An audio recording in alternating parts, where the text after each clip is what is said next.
Hey there, everyone. Welcome back to Lou and Stu Present. Well, what are we presenting today there, Stu? Yeah, today we have something really interesting and special here. Not all cartoons are hysterical.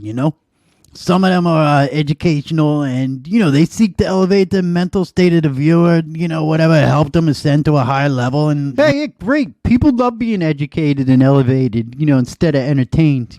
How exactly are we going to be pulling this off there, buddy? What do you mean? How else are we going to do it? Well, we're going to do it with a pair of special Edna cartoons, all right? That's how. Oh, geez, buddy. You got to let go of that bone there, all right? Edna's a crazy skank, all right? She ain't gonna like you no matter how many times you show weird-ass cartoons on our show. This ain't about me getting laid this time. It's about raising awareness of the horrible things governments do and get away with there. Alright, don't you think people should know that the government gave hundreds of people LSD without the knowledge or consent? Don't you think that's something people should know? It seems kind of important, I'd want to know that, Didn't you learn anything from the Epstein ordeal? That guy who killed himself in jail, what's he got to do with government cover-ups and conspiracies, huh? Yeah, it's exactly my point there, buddy. I mean, this whole Epstein thing just proves that you can, own an island full of underage sex slaves and use them to entertain, the highest levels of global elites, and then you can go to jail and everybody thinks that you just kill yourself. Right, so instead of what there? Hey, you really think Epstein killed himself, huh? Yeah, alright, it's like the paper said, alright? The cameras in a top-tier maximum security cell malfunctioned, and then he took that opportunity to hang himself in such a way that left injuries more congruent with manual strangulation than death by hanging. It's pretty clear and simple there. I don't think he killed himself, you moron. He was clearly murdered by the very people that put him in the position to do the horrible things he did. Alright, his so-called suicide was one of them, what do you call it? Ham-fisted attempt to cover everything up and, control the cultural narrative. They do it all the time. Yeah, that's exactly my point there. We all know what really happened, and we don't care. All right, no amount of education, exposure, or awareness is going to make people give a shit about how horrible the government treats its own citizens. Yeah, wow. That's actually a pretty strong point for how the willful ignorance of a population can allow for and even encourage those in authority to do horrible things there. Exactly. I mean, resistance is futile because people are lazy and fearful of change, and they run screaming from the truth every time. It's always been that way there. All right, historically, people will choose to maintain the status quo instead of improving their situation. That's just how we are. Yeah, I want to argue with you there, but deep down, I know you're right. Listen, we got to show these tunes anyway. I mean, they're already queued up and everything, all right? Too much trouble to swap them out, just the way it is. So, without further ado, here's Special Edna in Class in Session.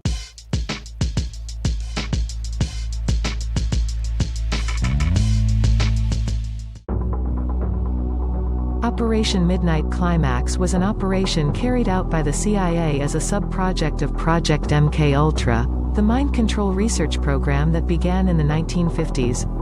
Initially established in 1954 by Sidney Gottlieb and placed under the direction of the Federal Narcotics Bureau in Boston with the federal narcotics agent and CIA consultant, George White. He gave LSD to people who frequented whores. The United States government drugged its own citizens, without consent, for dubious scientific reasons. Just to see what would happen. People died, many more suffered the rest of their lives. There were no consequences for anyone who took part in the operation. No justice for the victims. Is this a manner conducive to a free country? Think hard, children. This mistreatment of the American people by the American government continued until the 1960s. This is just one example of how your government could care less about you. Wake up, children, you are already too old. Pledge allegiance to nothing. The world is a dark place and you'll have to be darker in order to survive. Your future is uncertain, trust no one. Now to continue where we left off yesterday. A triangle has 3 sides. A square 4.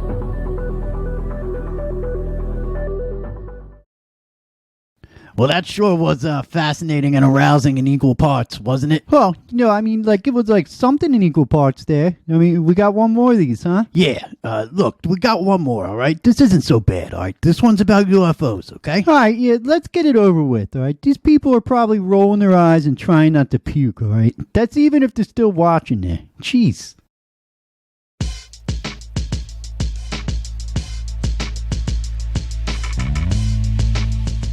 (1947) Roswell. On July 8, 1947, Roswell Army Airfield issued a press release stating that they had recovered a flying disc. The Army quickly retracted the statement and said instead that the crashed object was a conventional weather balloon. During this time we start to hear stories about the men in black. Grim agents tasked with making sure people who see too much keep their mouths shut. As you can see, there are 9 digits. 1 through 9 and 0. Every number ever can be represented with only these 9 digits. Remember, numbers help us know how much of something we have, letters make sounds. That's the main difference. 1970 is a number made from the digits 1, 9, 7, and 0.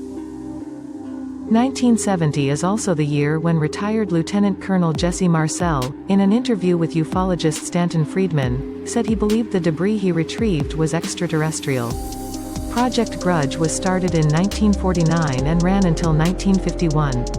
It was tasked with finding the truth behind UFO sightings. It issued its only formal report in August 1949. The report's conclusions included: A. There is no evidence that objects reported upon are the result of an advanced scientific foreign development, and, therefore they constitute no direct threat to the national security. In view of this, it is recommended that the investigation and study of reports of unidentified flying objects be reduced in scope. B. All evidence and analyses indicate that reports of unidentified flying objects are the result of 1. Misinterpretation of various conventional objects. 2. A mild form of mass hysteria and war nerves. 3. Individuals who fabricate such reports to perpetrate a hoax or to seek publicity. 4. Psychopathological persons. The recommendations section suggested that Air Force personnel receive basic instruction in astronomical phenomena. In 2020, Pentagon admitted UFOs are real and have been encountered by many pilots. Congress ordered a report. The report was a heavily redacted 9-page insult. Meanwhile, more and more high-ranking military officials are both admitting to the existence of crazy powerful aircraft and alluding to the very real possibility that alien life forms are now living among us. And have been for years. What's going on? Why are we not allowed to know whether or not extraterrestrial life exists? Who profits from this? That's always the question. Children, follow the money. Now, letters, as we said, represent a face noise sound. Those face noise sounds are mixed and matched into words, sentences, paragraphs, and stories. Stories like the ones the government tells you about UFOs and alien life. That's all for today. Enjoy recess and the brief freedom it brings. You will resume your state-sanctioned, government-mandated indoctrination soon enough. Yeah, all right, great job, all right? Really educated and illuminated the masses there.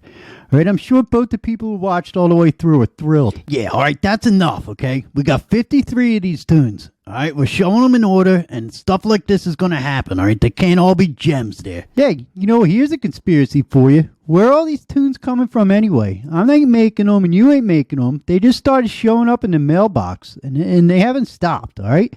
We got to find out who's behind this. Like, why are we chosen to be the brand ambassadors? Like, what's the whole point of this? It's getting weird. Technically, that's more of a mystery than a conspiracy, all right? And, I never really thought about it too much, okay? Things happen. You just roll with it, all right? You're right, though. It is weird, ain't it? Like, who is making all these things there? Yeah, we're spending an awful lot of time and resources spreading tune awareness. Right? We should at least know why we're doing it and for who.